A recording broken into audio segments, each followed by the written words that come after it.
श्रीभगवानुवाच सुदुर्दर्शमिदं रूपं दृष्टवानसि यन्मम देवा अप्यस्य रूपस्य नित्यं दर्शनकाङ्क्षिणः।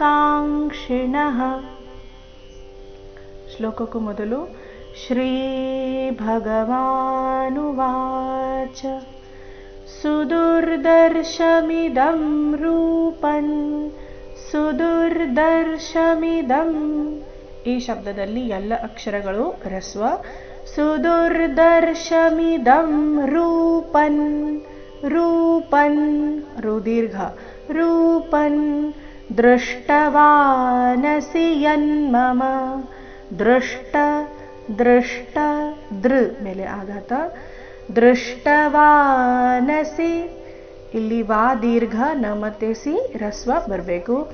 ದೃಷ್ಟವಾನಸಿ ಈ ರೀತಿ ನಾನ ದೀರ್ಘ ಮಾಡಬಾರ್ದು.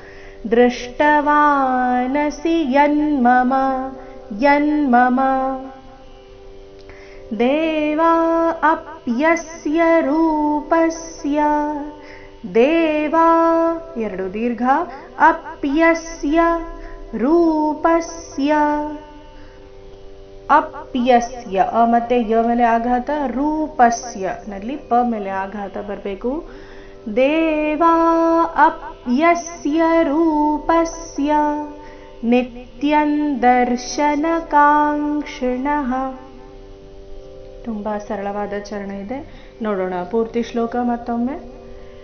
ಶ್ರೀ ಭಗವಾನುವಾಚ ಸುದುರ್ದರ್ಶಮಿದಂ ರೂಪಂ ದೃಷ್ಟವಾನಸಿ ಯನ್ಮಮ ದೇವಾ ಅಪ್ಯಸ್ಯ ರೂಪಸ್ಯ ನಿತ್ಯಂ ದರ್ಶನಕಾಂಕ್ಷಿಣಃ.